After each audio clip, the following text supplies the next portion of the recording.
Assalamualaikum dan hai, anda bersama dengan saya Fahim Zaha untuk video ulasan di Amans untuk komputer riba MacBook 14 daripada Huawei.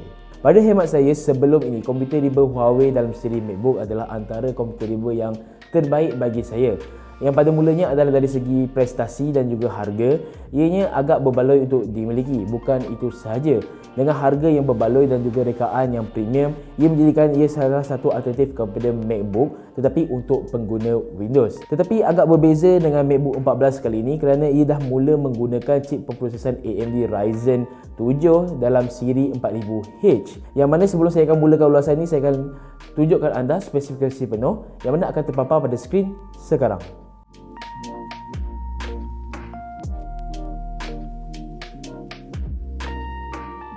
Baiklah, seperti yang dilihat pada skrin, ini adalah komputer riba Huawei yang pertama yang dijana dengan chip AMD Ryzen 7 4000H. Yang mana AMD Ryzen siri 4000H ini adalah antara chip pemprosesan berkuasa untuk komputer riba, yang mana ia kerap digunakan dalam komputer riba khusus untuk permainan video.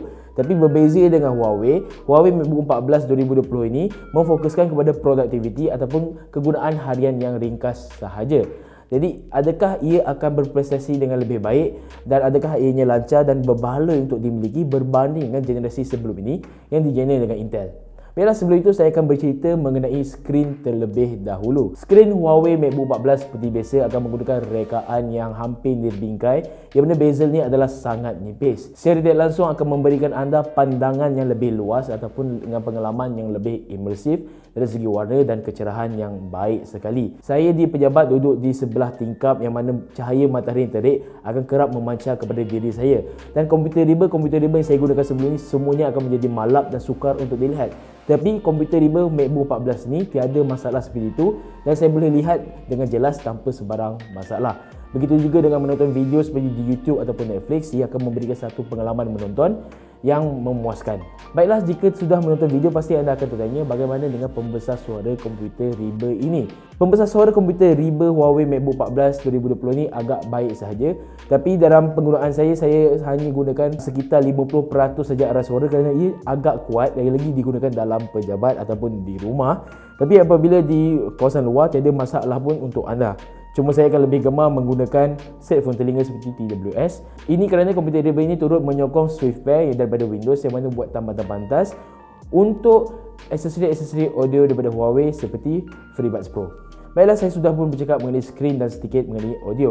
Bagaimana pula dengan rekaan? Rekaan Huawei MacBook 14 2020 ini masih kelihatan seperti komputer-komputer riba Huawei yang lain.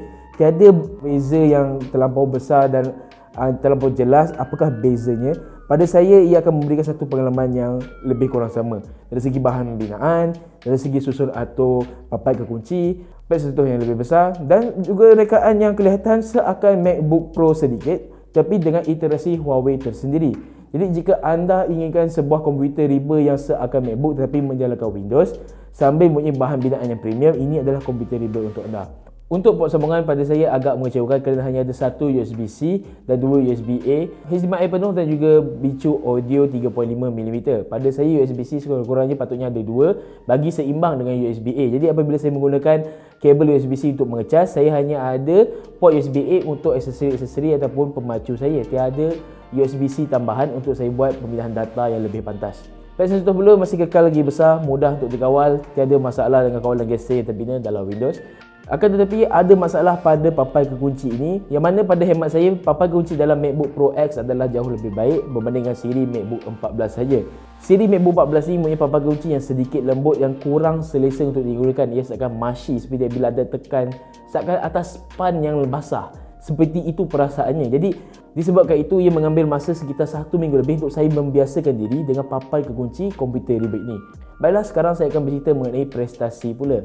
Prestasi komputer riba ini tidak dinafikan baik-baik sahaja jika setakat untuk membuat sundingan yang ringkas melalui Photoshop ataupun Photoscape atau juga Premiere Pro. Ia tidak akan menjadi masalah. Tetapi akan ada masalah bila anda turut membuka pelayar web dengan terlampau banyak tab. Ini kata apabila anda membuka banyak tab, komputer riba ini akan memakan kuasa CPU dengan amat banyak dan ia akan memperlahankan prestasi komputer riba ini secara tidak langsung akan mengganggu sedikit tugasan harian anda. Ia tidak ada masalah memanas yang terlampau ketara, tapi lengah masa yang ketara itu akan jelas kelihatan apabila anda membuka player web bersama-sama dengan dua aplikasi sepentingan seperti Photoscape dan juga Photoshop. Dan saya pula menggunakan dua jenis player web, iaitu Microsoft Edge dan juga Mozilla Firefox. Anda bayangkan kalau saya gunakan Google Chrome dengan penggunaan RAM yang tinggi, pasti komputer riba ni tidak mampu untuk mengendali pemprosesan player web yang besar seperti itu.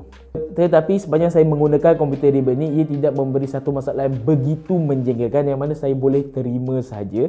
Membuka aplikasi banyak, menyunting video ataupun juga menyunting gambar akan memberikan pengalaman yang baik-baik sahaja, kerana chip pemprosesan AMD Ryzen 7 siri 4000H ini adalah antara yang berkuasa.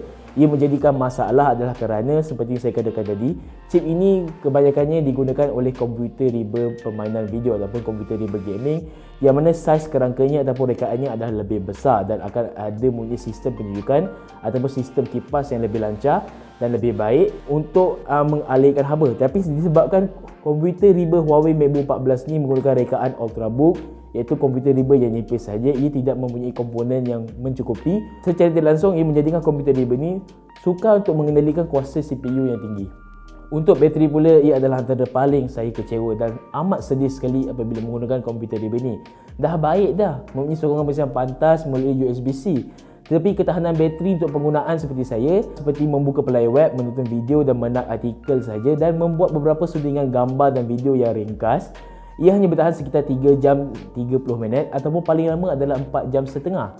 Lebih teruk lagi, walaupun pada sistem Windows saya telah tetapkan mod penyempatan bateri dan sebagainya, ia masih tidak capai 5 jam SOT. Mungkin kerana skrin yang terlalu cerah dan banyak sangat mod rangkaian yang mencari isyarat, tapi itu tidak pasti. Apa yang saya pasti adalah apabila anda kurang gunakan player web ataupun sudingan video serentak, saya yakin komputer riba ni tiada masalah untuk mencapai sekurang-kurangnya 6 jam untuk penggunaan yang ringan.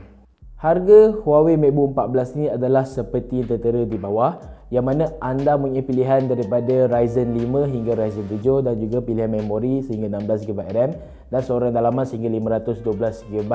Tapi harga untuk Ryzen 7 yang menjangkau 4000 lebih ini pada hemat saya adalah sedikit mahal.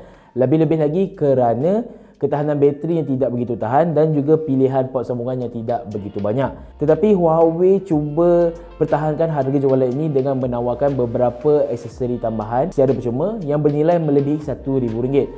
Pada pendapat saya, apa salahnya jika Huawei tidak berikan hadiah-hadiah tersebut dan potong harga komputer riba ini pada RM1,000, mungkin sekitar RM3,000 lebih untuk Ryzen 7 ini. Mungkin ia akan jadi lebih berbaloi dan betul-betul mampu milik dan rasa sangat hebat, dan orang mungkin tidak akan merungut lebih mengenai harga dan juga spesifikasi dan kemampuan komputer riba ini.